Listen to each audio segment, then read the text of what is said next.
Our new Travel Tuesday segment here on the Morning Blend, where we highlight Las Vegas's most searched travel destinations online.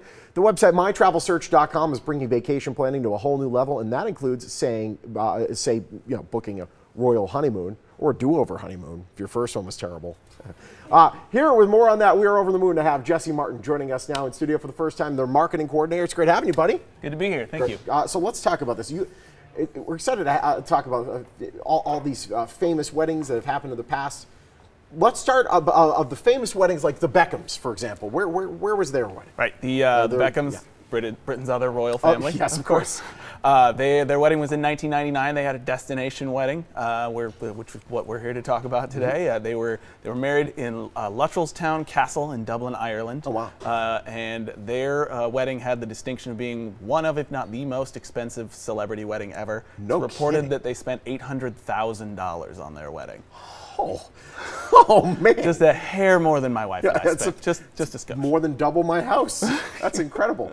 It's worth noting, by the way, if you have a destination wedding, it kind of cuts down on the guest list as well. So absolutely, it benefits you in two different ways.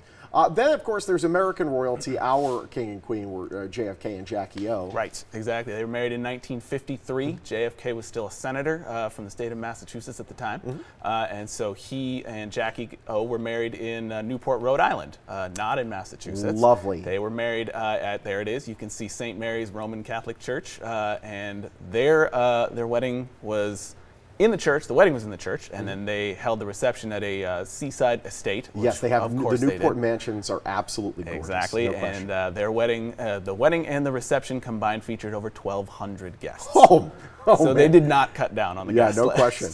So what do you have? I mean, obviously we're not going to be having 1,200 guests, but what do you advice for anyone that's planning a destination wedding? What would you say? So there's three big things that are kind of, that will really help kind of keep everything flowing over that time when you're having a destination wedding, and there are three big keys that will help you a lot. So the first one is make sure that everyone, especially in the wedding party, has all of their necessary travel documents. If you're going to get married in Peru or wherever you want to go, make sure everyone can get a passport or has one. Mm-hmm. Then you also want to make sure that when people are traveling in, they're going to all the effort of getting to your destination wedding.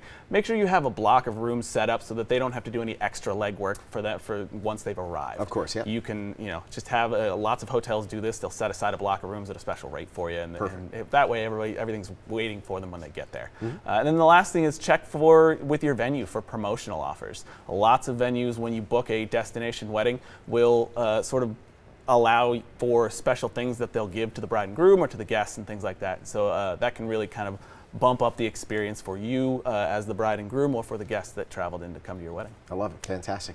We don't know where Harry and Meghan are going to be celebrating their honeymoon, but let's talk about honeymoon trends. Eco-moon. What's an eco-moon? An eco-moon is something that is a growing trend in the travel industry. Lots of eco-resorts have popped up. There's a couple examples right there.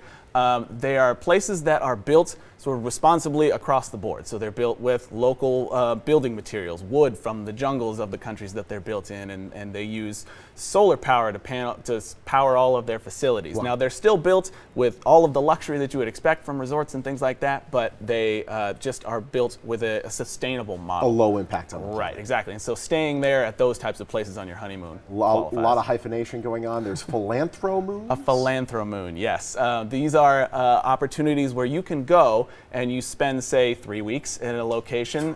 Belize is one that has a program like this, where you can go and help people build houses for the underprivileged for 2 weeks, and then spend a week at a private resort just for people that have participated in this program for that last week, and really kind of relax and have your honeymoon phase. But then you feel like you've done a little bit of good when you've gone and taken your honeymoon trip. Few seconds left, where it's going to be a mini explanation for a mini moon. Mini moon, yes. It's a short honeymoon that you take, just a quick trip that's inexpensive because you've spent all this money on the wedding, and then you save your larger honeymoon for a few months down the road. Great for people that have tough work schedules or are hard to travel. Goodness gracious, is there a place on the internet that could help us book these? There's one that I know of. It's myflightsearch.com. You can go there. The search page is right there on the front when you first get there. Just plug in where you want to go, when you want to go, how many people are going, and you get all the options right there. We're going to have a viewing party tonight at 2 a.m. We're going to start watching the wedding. I'll bring the popcorn, you bring the wine. Yep, I'm in. There it is. Thank you so much. Hey, from eco-moons to mini-moons, the whole shebang, you can book the trip of your dreams at myflightsearch.com. They're a proud sponsor of the Morning Blend.